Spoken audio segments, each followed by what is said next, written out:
ಇಷ್ಟು ಜನ ಆದಾರಲ್ಲ ನಿಮ್ಮ ದೊಡ್ಡ ದೊಡ್ಡ ಹೊಲ ಅದ ಸಾಕಷ್ಟು 50 ಎಕರೆ 10 ಎಕರೆ 20 ಎಕರೆ ಹೊಲ ಅದ ಅವ್ ಯಾವ್ರ ನಿಮ್ ಜೊತೆ ಬರ್ತಾವ? ಮನಿ ಕಟ್ಟಾರ ಚಲೋ ದೊಡ್ಡ ಮನಿರ ನಿಮ್ ಜೊತೆ ಬರ್ತದೆ. ಬ್ಯಾಂಕ್ನಾಗ ಬಂಗಾರದ ರೊಕ್ಕದ ಅವೆಲ್ಲ ನಿಮ್ ಜೊತೆ ಬರ್ತಾವೆ. ಅಂತಂಬ್ರದಾರ ಎಲ್ಲರೂ ಅದಾರ ಎಲ್ಲವೂ ಅದ. ಆದ್ರೆ ಯಾವ್ದಾರ ನಿಮ್ ಜೊತೆ ಬರೋದದ ಏನಿದ್ರೊಳಗ ಒಂದು ವಸ್ತು ಯಾವ್ದಾದ್ರು ಹೇಳ್ರಿ ಇದು ನಮ್ ಜೊತೆ ಬರ್ತದ್ರಿ. ಯಾವ್ದೂ ಬರಂಗಿಲ್ರಿ. ಆದ್ರೆ ಇದಕ್ಕಾಗಿ ನಾವು ಬಡದಾಡಕ ಅದಕ್ಕ ಇವ್ ಯಾವ ನಮ್ ಜೊತೆ ಬರಂಗಿಲ್ಲ. ಅದಕ್ಕಾಗಿ ನಾವು ಸುಭಾಷಿತಕಾರ ಬಹಳ ಚೆನ್ನಾಗಿ ಹೇಳ್ತಾನ ಅವನು.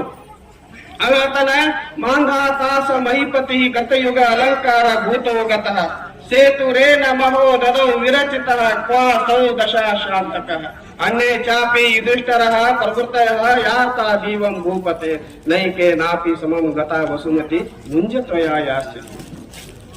ಅವ್ರು ಹೇಳ್ತಾರ ಮಾಂಧಾತ ಅನ್ನುವಂತ ಮಹಾರಾಜ ಹೋದ ಇಡೀ ಜಗತ್ತನ್ನೇ ಆತ ಇದ್ದಾಗ ಏನು ತಗೊಂಡು ಹೋಗಲ್ಲ, ಕಾಲೇ ಕೈದಿಂದ ಹೋದ. ಅಷ್ಟೇ ಅಲ್ಲ ರಾಮಾಯಣದೋದ ರಾಮ ಬಂದ, ರಾಮನು ಸಹಿತ ಹೋರಾಡಿದ. ಅಷ್ಟೇ ಅಲ್ಲ ರಾವಣ ಬಂಗಾರದ ಲಂಕ ಸುವರ್ಣಮಯ ಲಂಕ ಅಂತ ಹೇಳ್ತ.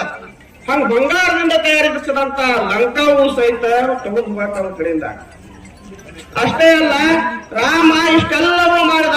ಅಯೋಧ್ಯೆ ರಾಮನಗರವನ್ನ ನಿರ್ಮಾಣ ಮಾಡಿದ, ರಾಮ ರಾಜ್ಯವನ್ನ ನಿರ್ಮಾಣ ಮಾಡಿದಂತ ಅಯೋಧ್ಯೆಯನ್ನು ಸಹಿತ ರಾಮ ತಗೊಂಡು ಹೋಗಕ್ಕಾಗಲ್ಲ. ಅಷ್ಟೇ ಅಲ್ಲ 100 ಜನ 101 ಜನ ಅಂತಮ್ರನ್ನೆಲ್ಲ ಕೊಂದು 18 ಲಕ್ಷ ಸೈನ್ಯವನ್ನ ಕೊಂದು ರಾಜವಾದಂತ ಪಾಂಡವರು ಸಹಿತ 5 ಜನ ಸಹಿತ ಆ ಪೀಠ ಅದು ಇದೇನು ತಗೊಂಡು ಹೋಗಕ್ಕ ಅವ್ರಿಗೆ ಆಗಲಿ.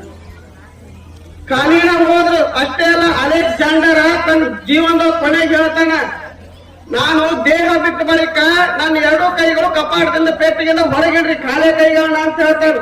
ಯಾಕ ಅಂತಂದ್ರೆ ಜನರಿಗೆ ಗೊತ್ತಾಗ್ಲಿ ನಾನು ರಾತ್ರಿ ಹಗಲಿ ಹೋರಾಡಿ ಅನೇಕ ದೇಶಗಳನ್ನ ಗೆಲ್ತೀನಿ. ಆದ್ರೆ ಅಲೆಕ್ಸಾಂಡರ್ ಬಂಗಾರ ಗಳಿಸಿದ, ಬುದ್ಧ ರತ್ನಗಳನ್ನ ಗಳಿಸಿದ, ದುಡ್ಡು ಸಾಕಷ್ಟು ಗಳಿಸಿದ, ದೇಶಗಳನ್ನ ಗಳಿಸಿದ, ಅದ್ರ ಹೋಗುವ ಖಾಲಿ ಹೋದ.